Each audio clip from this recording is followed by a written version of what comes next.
Welcome to part 2 of the balance rig tutorial, the workout program.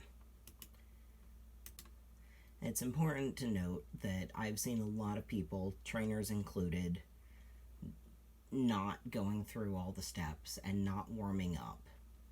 And they'll just throw a balance rig on their horse and start cantering it around. That's not the way to do it. And just because you've seen someone else do it that way doesn't mean that that's a safe or effective way to use a balance rig. Basically, think of it as a piece of gym equipment.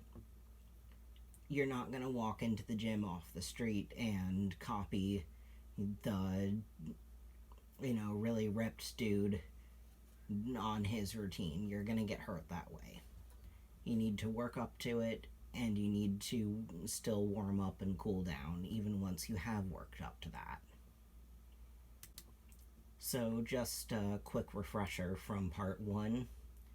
First position is the end clips running between the horse's legs and clipping onto the ring on the bottom of the girth. And if you don't have a ring on the bottom of your girth, that's okay. A loop of baling twine works just fine.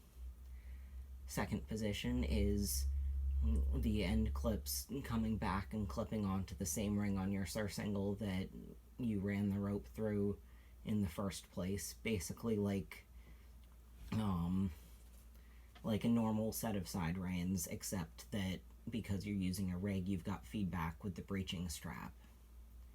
And the third position is the end clips coming up and clipping onto the ring on the top of your surcingle, so relatively close to where your hands would be when you're riding.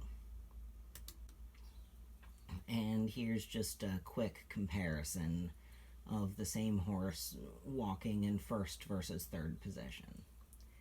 You can see in first position she's kind of long and low, which is what you want. She's, stretching forward and downward, which is exactly what you want the horse to be doing during your warm-up and cool-down. And then in third position, she's in a frame. Might not be the frame that your particular discipline uses, and that's fine, but you can see a clear difference. So if you need to make it really simple and have just a few things to remember 15-minute sessions twice a week, adding one new thing at a time, and working in the routine that you're in for 6 weeks in between additions to that routine. So that means that your first 6 weeks are just going to be walking for 15 minutes in first position, changing directions so that you're going both ways. Again, first position is long and low and is what you're going to continue using for your warm-up and cool-down even as you advance. This, however, is the one stage that I feel like you can cut it a little bit short if you want to.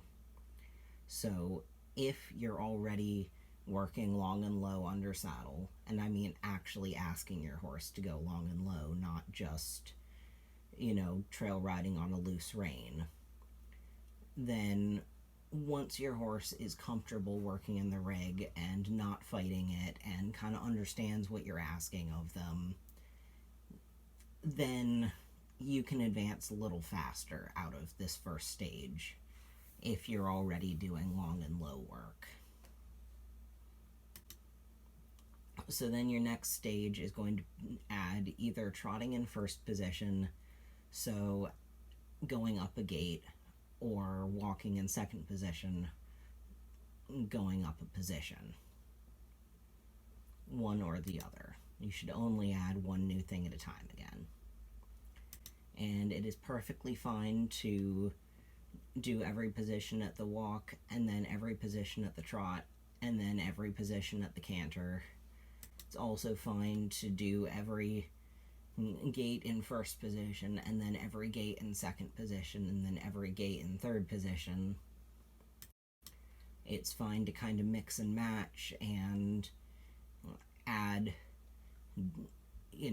the next gate in one of the positions at this stage, and then add the next position in a gait that you're already doing at the next stage, and whatever order, as long as you're only moving up by one and moving up one thing at a time.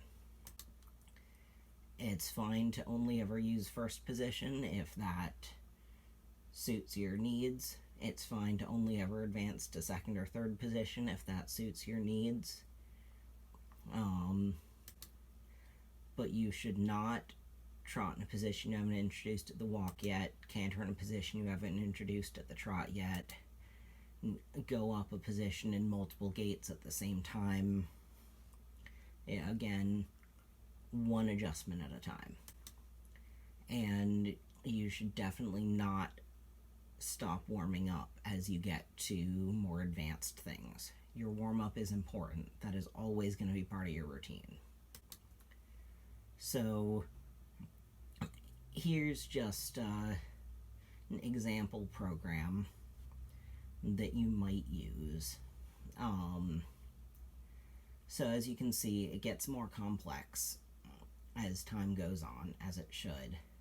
And you might notice that at this stage, you're actually going over that 15 minutes that I mentioned earlier. And that's actually okay, because as you start doing more advanced things, you start to have a distinct warm-up and cool-down in your routine, which is always going to be there, and it's always going to be in first position. So if you've got a warm-up and cool-down in there, it's okay to go over that 15 minutes by a few minutes if you need to, in order to accommodate what you need to get done during the meat of your workout. But I wouldn't go over by too much still. And you'll notice here that we are dropping some of the exercises as we go along, and that's fine. You don't need to do every gait at every stage forever. So, for instance, in the weeks 19 to 24 there, we no longer have second position walk, because the second position walk was just a bridge to the second position trot. And then in weeks 37 to 42 there, we no longer have the second position trot or the third position walk, because they were just bridges to third position trot. And same with, the very next block, we lose first position canter because it was a bridge to second position canter, which we then lose at the next block because that itself was only a bridge to third position canter. And again, your workout doesn't have to follow this pattern. This is just an approximation of what I used for my horse when I was working her up to it, which was a while ago, so I don't remember exactly what I did, but it was approximately this routine. But you definitely don't have to do everything forever, as long as you've worked your way up to your actual ultimate goal. And thank you for listening to this tutorial and the previous one.